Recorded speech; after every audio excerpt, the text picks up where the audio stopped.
क्या उसकी कोई आकृति है जिसको हम स्वरूप कह रहे हैं? वो तो आत्म चेतना है, आत्मबोध है, आत्म जागरण है।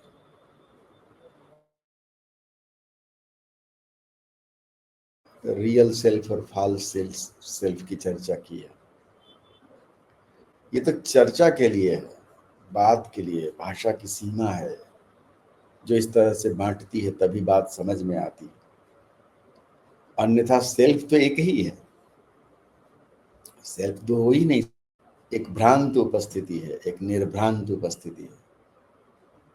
जो भ्रांत उपस्थिति है वही अपने आप को निर्भ्रांत समझती है, और जो निर्भ्रांत उपस्थिति है उसका हमें कोई पता नहीं है।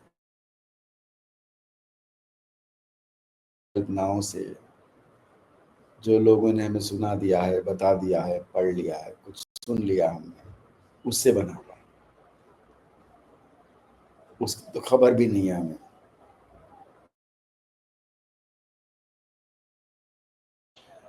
और हमें जाना भी कहीं नहीं है, हम हैं वहीं उसी जगह पे हैं, क्योंकि वही तो है, उसके बिना तो कुछ हो ही नहीं सकता, कुछ हुआ ही नहीं जा सकता। अपने स्वरूप का विस्मरण संभव ही एक फॉल्स अंडरस्टैंडिंग है, जिसमें हम अपने को अपनी वास्तविक सत्ता से अलग समझते हैं, संसार का हिस्सा समझते हैं या संसार समझते हैं।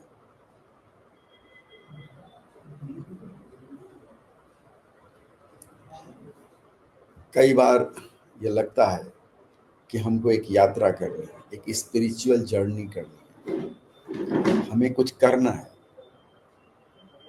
तभी होगा, बिना किए नहीं होगा। जबकि माजरा ही अलग है। वो मिर्जा गालिब ने कहा है कि जबकि तुझ बिन कुछ भी नहीं मौजूद, जबकि तुझ बिन कुछ भी नहीं मौजूद, या इलाही ये माजरा क्या है। उसके बिना तो कुछ मौजूद हो ही नहीं सकता। मौजूदगी का मतलब ही अपने स्व का उपस्थित होना। यह सारा जगत ही स्व का पसारा है, स्व का फैलाव है, स्व का प्रोजेक्शन है। खुद ही खुद को समझना है, उस समझ को भी समझना है कि हम क्या समझते हैं, और उससे नापा जा सकता है, समझा जा सकता है, पहचाना जा सकता है अपनी यात्रा कि हम कौन हैं। देह, मन, बुद्धि ही हम हैं, या इसके बाहर भी कोई रूप है अपना। जो भी हमको परिधि पर ज्ञान हो रहा है वह सब देह, बुद्धि, मन की सीमा के अंतर्गत है। निसंदेह आत्म का भी ज्ञान, आत्म की भी झलक हमें होती रहती है, क्योंकि वो है तो हमेशा जागृत। हम ही ने ढका हुआ है अपनी इच्छाओं के कारण, कामनाओं के भार से। हम कुछ और होना चाहते हैं, अपने स्वरूप में लौटना ही नहीं चाहते। हम भार ढोना चाहते हैं, निर्भर होना जानते ही नहीं।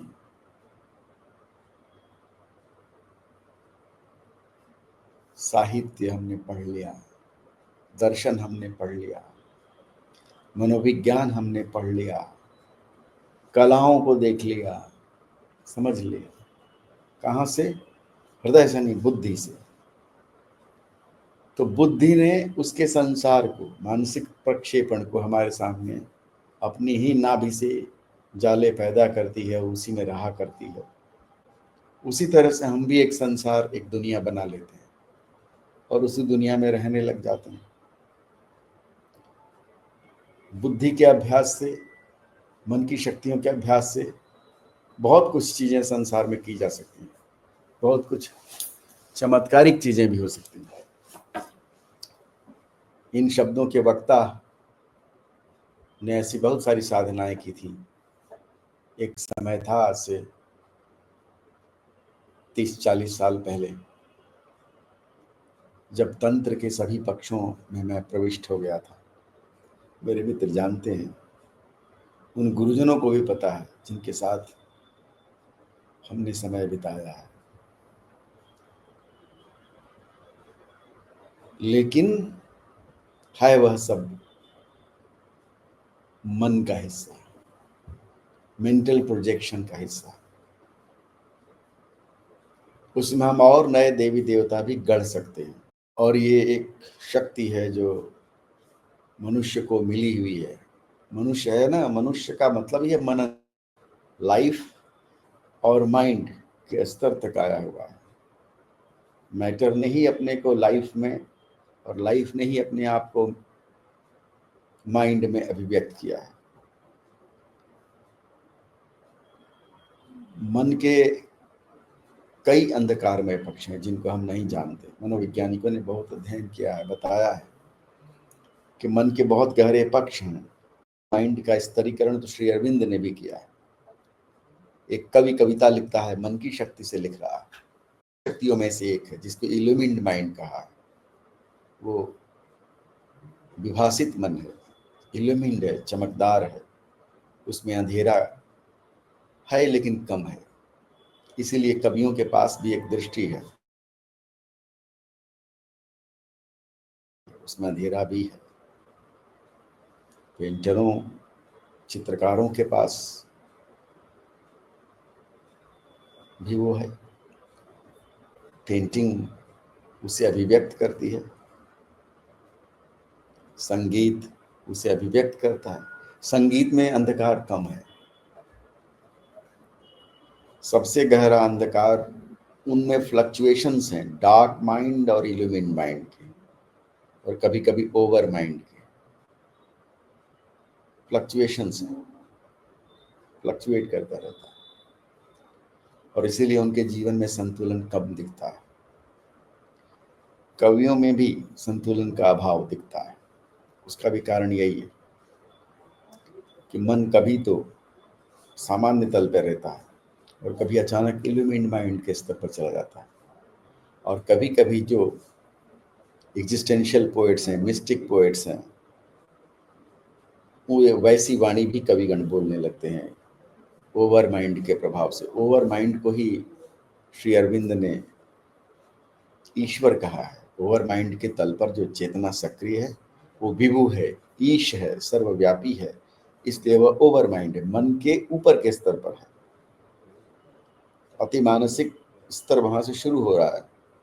मन के राज्य को अतिक्रमित करने की शक्ति वहां आ गई है। लेकिन ये कठिन भी है। जो मन की खोज में चले जाते हैं या मानसिक शक्तियों की साधना करते हैं, उनको पाने के लिए देवी देवता भूत प्रेत, ये भी एक मन का ही लोक है। मनस छवियां हैं, ये भी प्रोजेक्शंस हैं ये भी, और उसमें नए प्रोजेक्शंस भी किए जा सकते हैं। और मंत्र उस शक्ति का विकासक है। मंत्र बीज है, उस बीज में मानसिक छवियों की निर्मितियां हैं। यदि आप बारंबार उसका उच्चारण करेंगे, जप करेंगे, साउंड वेव्स के अंतर्गत उसको डालते चले जाएंगे, तो वो मन उसी तरह के देवी देवताओं का निर्माण कर देगा, और उनसे आप संवाद भी करेंगे, उनसे आप शक्ति भी प्राप्त करेंगे। क्योंकि मन की शक्ति मैटर की शक्ति पर भारी है, लाइफ की शक्ति पर, प्राण की शक्ति पर भारी है। मेंटल एनर्जी को जितना बढ़ाते चले जाएंगे तो बाहरी दुनिया में तो आप बहुत कुछ चमत्कार करने लगेंगे, लेकिन उतनी ही तेजी से आप अपने सेल्फ से दूर भी हो जाएंगे। केवल मन की शक्तियों का विकास करने से आप अपने स्वरूप से निरंतर नीचे गिरते चले जाएंगे। कहाँ तक गिर सकते हैं इसकी कोई सीमा नहीं। प्रायः समाज में हम उन लोगों को बड़ी श्रद्धा से देखते हैं जिन्होंने मन की ऊर्जाओं पर काम किया, और मन के क्षेत्र का विकास कर लिया है, और सारी कामनाओं का, सारी वासनाओं का, सारी इच्छाओं का संसार ही मन का संसार है। तो जो लोग ऐसा विकास कर लेते हैं उनके पास वे सब लोग पहुंचना शुरू कर देते हैं जिनकी सांसारिक कामनाएं देखते नहीं है समाज में। हमारे जो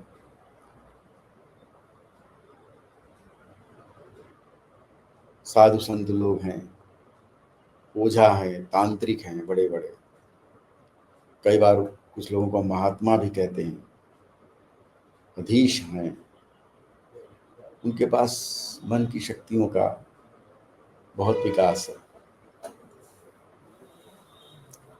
मन की शक्तियां कितने भी विस्तृत हो जाएं, स्वरूप तक नहीं ले जा सकती, स्व का ज्ञान नहीं करा सकती। मन के राज्य में अंधेरा है और मन के राज्य में प्रकाश भी है। ये आपके ऊपर निर्भर करता है कि आप उसमें से क्या चुनते हैं। बहुत सारे युवा साधक मिलते रहते हैं, क्योंकि एक समय मैं स्वयं यह काम करता था, तब कहाँ पता था कि साधना की तो कोई ज़रूरत नहीं है। आप तो पहुँचे ही वही हैं जहाँ पहुँचना है, जाना कहीं है ही नहीं, स्वरूप का ही ज्ञान हो जाना है, प्रत्यभिज्ञान हो जाना है, अचानक वो पहचान हो जानी है। त्रिक दर्शन ने, कश्मीरी शैव दर्शन ने बहुत सुंदर वर्णन किया और बहुत सुंदर व्यवस्था दी है। लेकिन वहाँ भी ये बात कही गई है कि जो ज्ञान कराने वाली शक्ति है, प्रत्यभिज्ञान की जो शक्ति है, उसे भी एक आश्रय चाहिए। ज्ञान तो होना है शिव का, जो कि हम स्वयं हैं, हमारे भीतर ही है। हमारा स्व ही शिव है ना, उस शिव के बिना तो स्व हो नहीं सकता। उसकी पहचान बिना शक्ति के नहीं होती। एक दर्पण चाहिए जिसमें हम अपना चेहरा, मन की शक्तियों का विस्तार एक दर्पण, वो पहचान करा सकती है। जब पहचान कराकर ओट हो जाए और हम अपने स्वरूप के पास आगे चल दें, आगे बढ़ जाएं। लेकिन प्रायः ऐसा होता है कि हम उसी में खो जाते हैं, वही इतना अच्छा लगने लगता है। इस मैंने तो बिल्कुल शुरू से ही स्पष्ट कर दिया, शुरू से ही अपनी मर्यादा बना दी कि मन के इस राज्य में नहीं जाना है। गया मैं भी,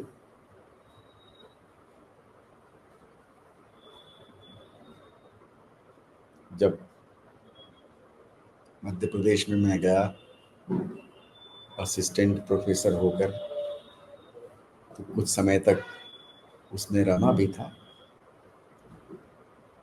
लेकिन एक स्वरूप बोध सदा सक्रिय था कि इसमें जाना नहीं है, और अंतःकरण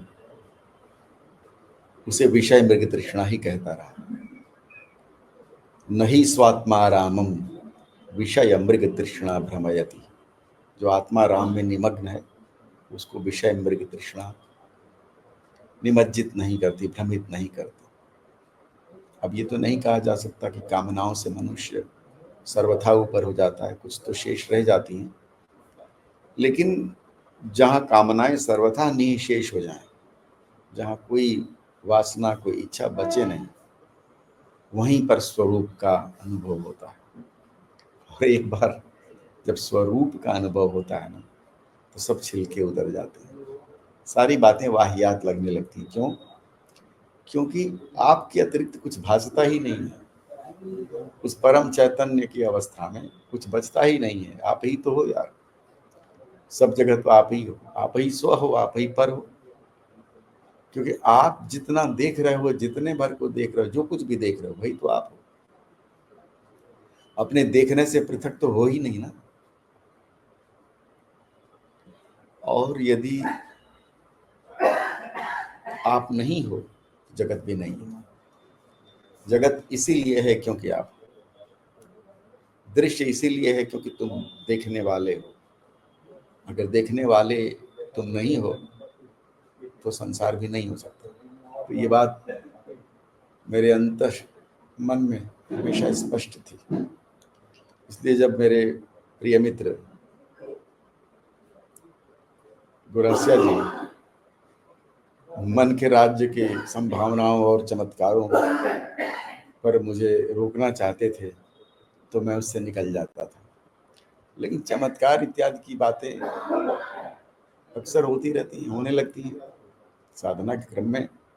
जब आप प्रविष्ट होते हैं, मन के राज्य को जब आप खोल देते हैं, उसकी चाबी मिल जाती है, तो आप लाइफ पर अधिकार कर लेते हैं, प्राण पर अधिकार कर लेते हैं, और वो वैसा ही करने लगता है जैसा कि आप चाहते हैं। लेकिन उन साधनाओं के कारण होता है वो, और जब तक वो साधनाएं रहती हैं तब तक वो चीजें भी रहती हैं। जब वो चीजें छूट जाती हैं तो वो चमत्कार भी छूट जाते हैं। कुछ लोग होते हैं साधना क्रम में जो वहीं उसी बाजार में उलझ जाते हैं, वहीं रह जाते हैं, और कुछ होते हैं जो उसको छोड़कर आगे बढ़ जाते हैं। मेरी खोज चूंकि इन चीजों को जानने की तो थी, लेकिन वहीं टिकने की नहीं थी। मुझे कोई प्रसिद्धि की आकांक्षा या चमत्कार दिखाने की आकांक्षा कभी नहीं थी।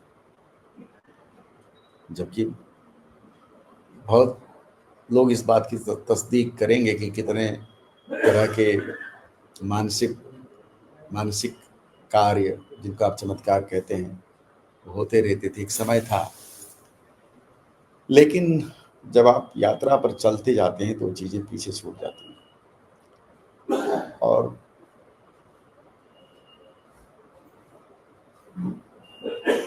फिर यार एक ऐसी जगह पर आप पहुंचते हैं जहां की खबर आपको है ही नहीं। खबर इसलिए नहीं है क्योंकि आपने मुंह मोड़ रखा, बस इतनी सी बात है। जैसे सूर्योदय कहते हैं कि पृथ्वी सूर्य की ओर मुंह कर लेती है तो सूर्योदय हो जाता है। तो आत्मिक जागरण स्वरूप की उपलब्धि यही है, जब आप अपना उधर मुंह कर लेते हैं। इतना आसान मामला है, लेकिन हमें सिखाया गया है इस तरह से कि ये इतना कठिन मामला है कि सदता नहीं। गीता तक में भी कहा गया कि हजारों लाखों लोगों में से कोई एक मुझे पाने की कोशिश करता है।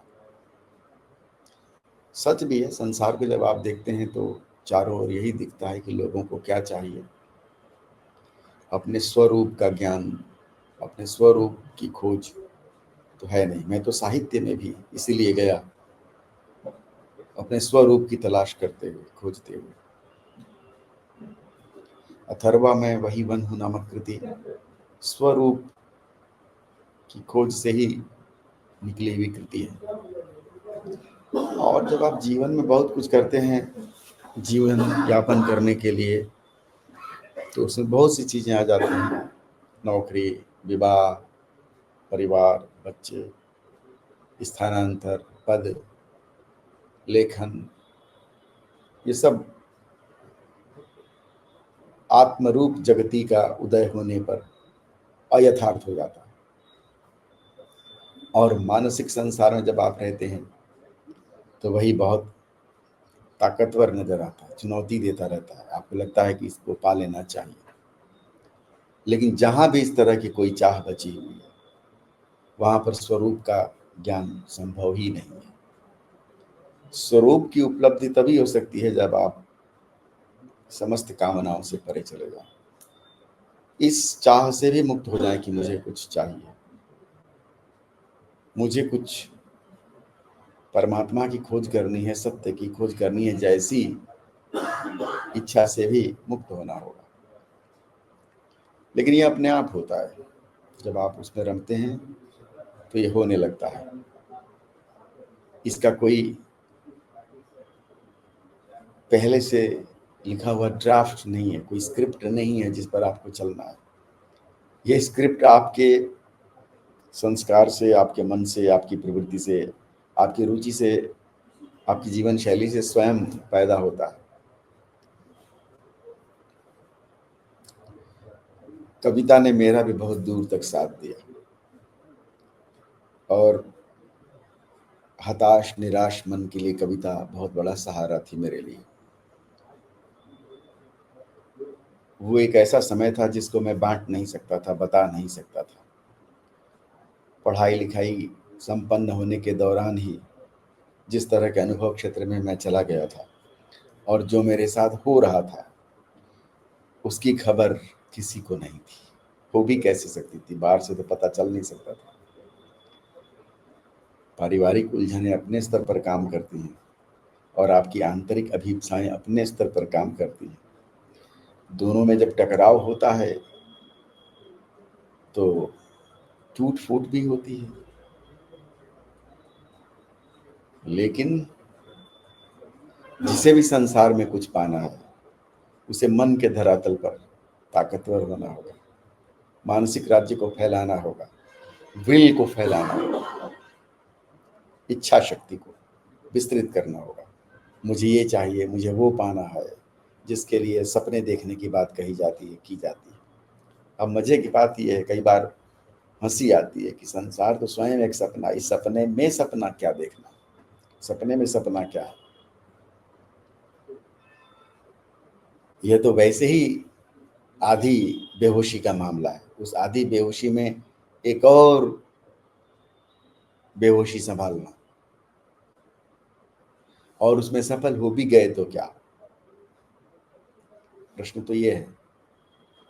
और यदि हम अपने अंतःकरण से कागज पर लिख कर पूछे हमें क्या चाहिए तो आप लिख सकते हैं, लेकिन दूसरा सवाल पूछा जाए कि क्या आप इसे पाकर फिर और कुछ पाने की आशा छोड़ देंगे या चाह छोड़ देंगे, तब आप कंफ्यूज हो जाएंगे, क्योंकि आपको ठीक से पता नहीं है कि इसी को पाने के बाद आप प्रसन्न रहेंगे।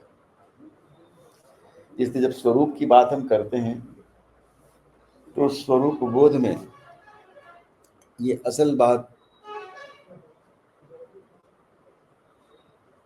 उस ज्ञान की है जिसका ज्ञान होना चाहिए, ज्ञान का ज्ञान, knowledge of the knowledge, information of the information.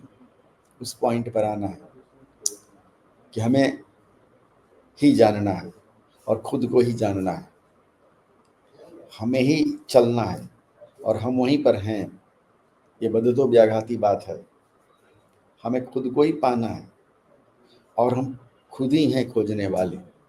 तो अपने से दूर ही चलते चले जाएंगे, निकलते चले जाएंगे, विभिन्न साधना पद्धतियों में हम चलते चले जाएंगे, लेकिन पाएंगे कुछ नहीं, मिलेगा कुछ नहीं। लौट के बुद्धू घर को आना होगा वहीं पर, क्योंकि जो पाने जा रहे हैं जब वहीं है तो बाहर कहाँ से मिलेगा। तेरा साई तुझ में, तुम्ही में है तुम्हारा सान, ये कहा है संतों ने, कबीर ने कहा। और राम भीतर ही तो है, आत्मा राम जो रमण कर रहे हैं, जो रम रहे हैं, जिसके बिना तो कुछ हो ही नहीं सकता। तो इस आत्मा राम की खोज कैसे की जाए, ये भाषा की समस्या है। खोज, ढूंढना, पाना, ये भाषा की बाइनरीज है, भाषा के द्विपाटन है, भाषा के भेद हैं। बिना इस भेद के भाषा चल नहीं सकती। हमें कुछ पाना है, हमें कुछ खोजना है, जबकि सच ये है कि ना तो हमें कहीं कुछ पाना है, हम कुछ पा ही नहीं सकते, क्योंकि हमने कुछ खोया ही नहीं है। जब हमने कुछ खोया ही नहीं है तो हम पा भी क्या सकते हैं।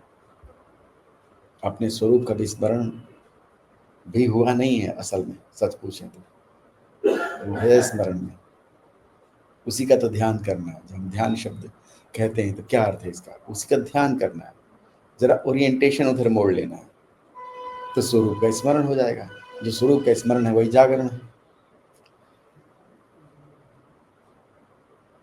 प्राचीन योग शास्त्र में, जिसके पुरस्कर्ता पतंजलि हैं, उन्होंने अष्टांग योग में 3 अंतिम बातों की चर्चा की है। आजकल ध्यान शब्द बहुत विकृत हो चुका है। हर व्यक्ति ध्यानी है। ध्यान खरीदा जा रहा है, ध्यान बेचा जा रहा है, ध्यान किया जा रहा है मानो ध्यान कोई कार्य हो, ध्यान पढ़ाया जा रहा है मानो ध्यान कोई सिलेबस हो।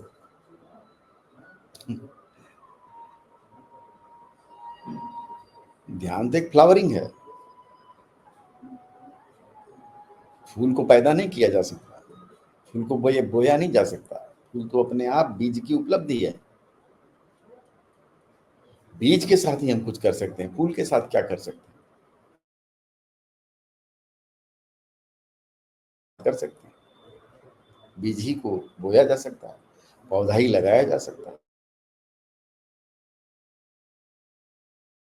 सीधे फूल को नहीं पाया जा सकता, न सीधे फल को पाया जा सकता। एक प्रोसेस है, एक प्रक्रिया है, विकासशील प्रक्रिया, विकसनशील प्रक्रिया।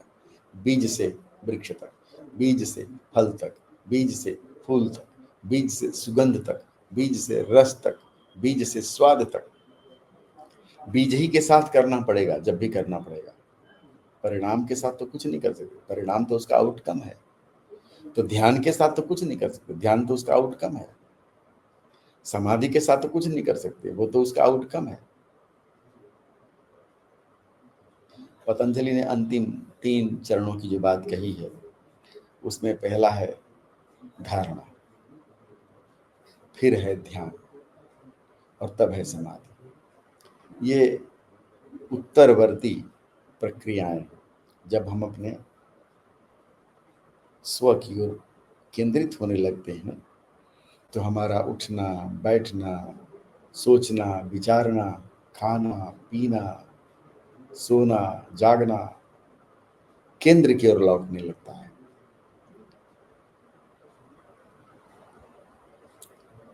केंद्र की ओर अभिसरण करता है, केंद्राभिसारी हो जाता है। उसे हम अध्यात्म कहते हैं। आत्म की ओर लौटना ही अध्यात्म है। ओरिएंटेड टू सेल्फ, वही अध्यात्म है।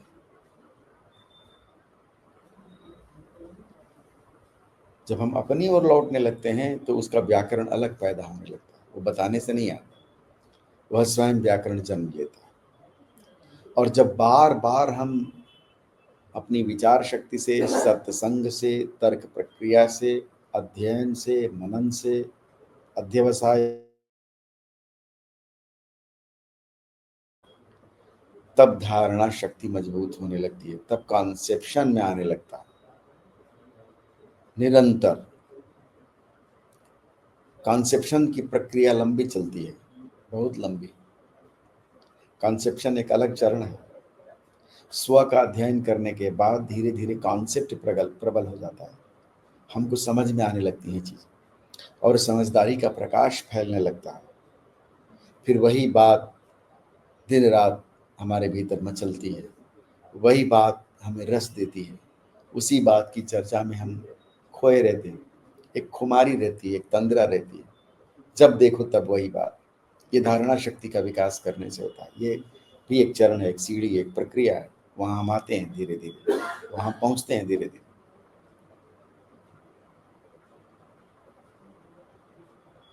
मैं भी धारणा के तल पर उसमें निरंतर खोया रहा। काम भी करता था तब भी वो बात भूलती नहीं थी।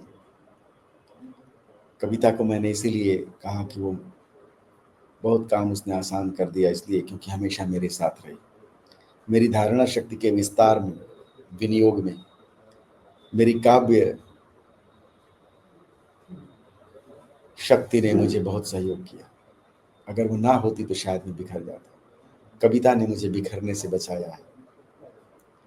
मैं सब ओर से थक हार के कविता की ओर लौटता था, और कविता ने मुझे माँ की तरह पाला पोसा है।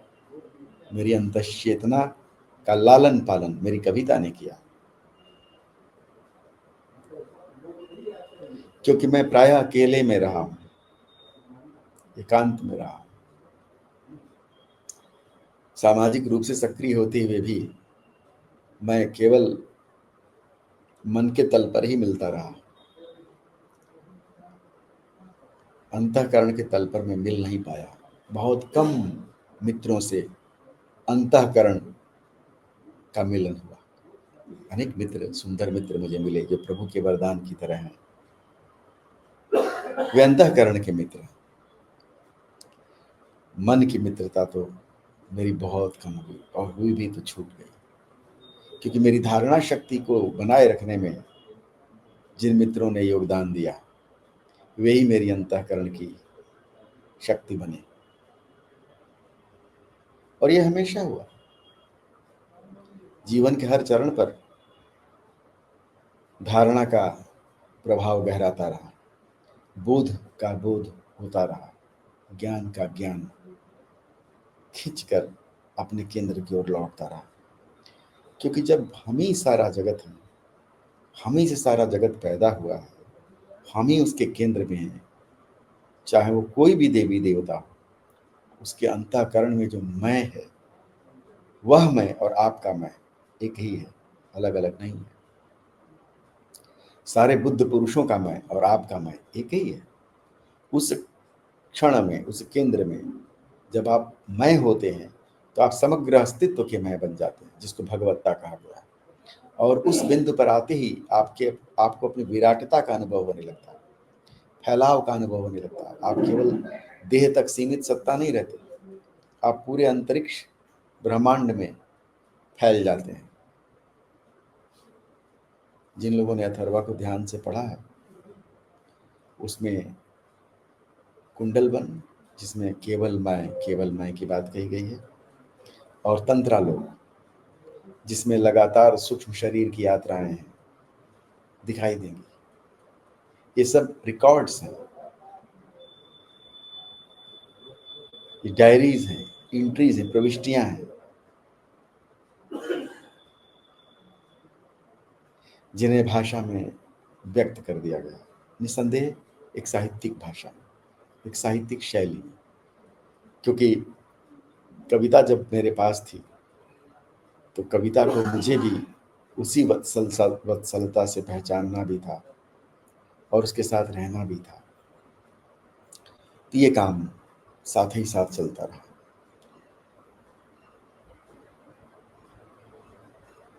तो उस स्व की अनुभूति कैसे की जाए जिससे प्रकाशों का प्रकाश हमारे भीतर लहराने लगता है, और उस स्व को कैसे पाया जाए जो हमारे भीतर बंद है और जिसकी लहर, जिसकी झलक हम सभी को, प्राणी मात्र को आती रहती है,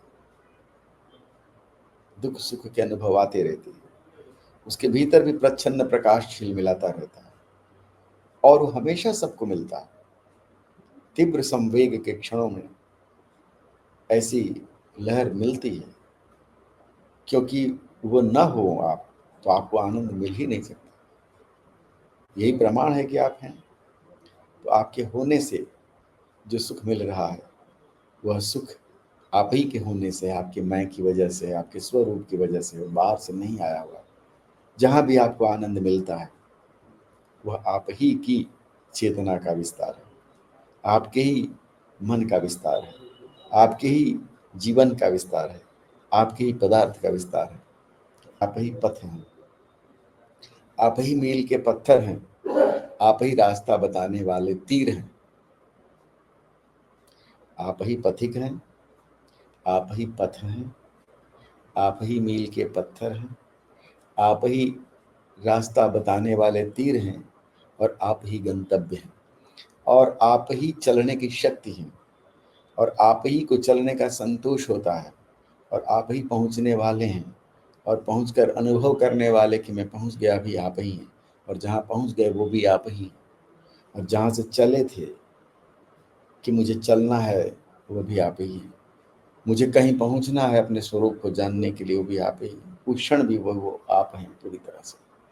लेकिन बस ख्याल में नहीं है, इतनी सी बात है। तो अनेक मार्ग, अनेक पथ, अनेक तरीके अपनाकर आप उसी बिंदु पर लौटते हैं। यही सबसे बड़ा रहस्य है। अब ये कोई बहुत, ये धार्मिक बात नहीं है, एक आध्यात्मिक बात है, और यह आध्यात्म जीवन से दूर नहीं है। यह हमारे होने का हिस्सा है, यह हमारे बड़े मनोविज्ञान का हिस्सा है, हमारी बड़ी जैविकता का हिस्सा है, जिससे हमें परिचित होना ही चाहिए। बिना इससे परिचित हुए न हम साहित्य को समझ सकते हैं, न हम कला को समझ सकते हैं, न दर्शन को समझ सकते हैं, न हम दूसरे को समझ सकते हैं, न खुद को समझ सकते हैं। न हम संबंधों के रहस्य को समझ सकते हैं, न अपनी भाषा को समझ सकते हैं, न चेतना के उद्देश्य को समझ सकते हैं, कुछ भी नहीं समझ सकते। इसीलिए जिसे स्वरूप की प्रतिष्ठा हो गई वही सब कुछ समझता है। अब यूं तो संसार में बहुत लोग समझदार हैं, बहुत लोग ज्ञानी हैं, बहुत विद्वान हैं, बहुत सुंदर बोल सकते हैं, उन्हें बहुत कुछ स्मरण है। ये सब मन की ही प्रतिभाएं हैं, मन के ही राज्य से निकली हुई चीजें हैं।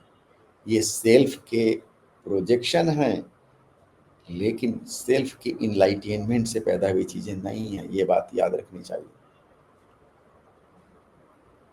इसमें बहुतेरे ऐसे हैं जो कालांतर में सेल्फ को समझेंगे, कालांतर में स्वरूप को उपलब्ध होंगे। ऐसे बहुतेरे हैं जिनमें उस स्वरूप की झलक है, लेकिन बाल बराबर दूरी भी दूरी है। ये बात भी समझनी होगी। जब आपको अपनी टॉर्च मिल जाती है तो उसमें आप साफ समझ लेते हैं। इसलिए जो सेल्फ एक्सप्लोरेशन है, आत्मलब्धि है,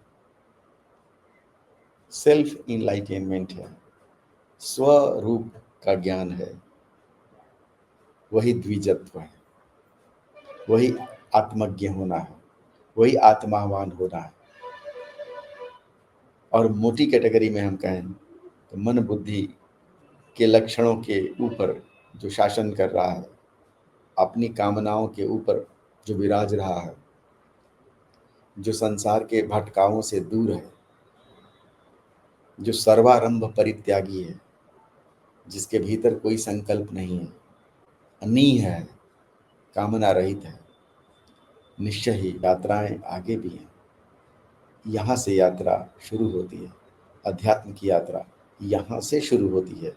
इसे ही हम अध्यात्म कहते हैं। आत्म की यात्रा है ये, अपने स्वरूप का ज्ञान, यानी आत्म। कोई साहित्य नहीं हो सकता, कोई दर्शन नहीं हो सकता, कोई जीवन नहीं हो सकता। जिनको भी इन चीज़ों में रमना है, उन्हें सबसे पहले अपने स्वरूप को पहचानने की कोशिश करनी चाहिए। कोशिश करके देखें, कठिन मामला नहीं है। तर्क की सरणी से भी हम धीरे धीरे धारणा तक जा सकते हैं, और धारणा जब गहरी हो जाती है तो ध्यान अपने आप लगने लगता है। लगाने की जरूरत नहीं पड़ती, सिखाने की जरूरत नहीं पड़ती, वो अपने आप ही फूल की तरह खिलता है। धारणा यदि विकसित हो जाएगी तो ध्यान की प्रक्रिया अपने आप घटित होने लगेगी। और वर्तमान समय में भी बहुत सारे मास्टर्स हैं, बहुत सारे गुरु हैं जो इन बातों को ठीक से समझते हैं और समझाते हैं। तो उनकी खोज भी हमें करनी होगी, करनी चाहिए। तो आज स्वरूप की पहचान यानी आत्मबोध को लेकर कुछ बातें मैंने आपके सामने रखी, जिसमें मेरी एक छोटी कहानी का हिस्सा भी है और भाषा का वो सहारा भी है, जिसके माध्यम से वहाँ तक ले जाने की एक छोटी कोशिश कविता में भी की गई है। आप चाहें तो उसे पढ़कर देख सकते हैं। ऐसे बहुत कवि हैं हिंदी में, मध्यकाल के सारे कवि, भक्त कवि जितने हुए, सबकी कविता हमें वहीं पहुंचाती है। स्टेट ऑफ नो माइंडेडनेस, जहाँ हमारे पास मन नहीं, मन के राज्य से पार चला गया है। अब वहां से आकांक्षाओं की लहरें उठनी बंद हो गई। जाको कछु न चाहिए सोई शहंशाह, कबीर ने कहा। मजे की बात यह है कि जब आप कामनाओं से परे हो जाते हैं तो सारी कामनाएं आपका पीछा करने लगती हैं। जब इच्छाओं से मुंह मोड़ लेते हैं, तलबगार नहीं होते, वे सब आपके पीछे पीछे चलने लगती हैं। उनको भी एक आश्रय चाहिए। सेल्फ की ओर दौड़ सबकी है, मैटर की भी है, लाइफ की भी है, माइंड की भी है, लेकिन सेल्फ की ओर जाने वाला तो चाहिए। तो जीवन का यह एक उत्तरा पथ है। इस उत्तरा पथ की खोज में हम क्यों न रमें।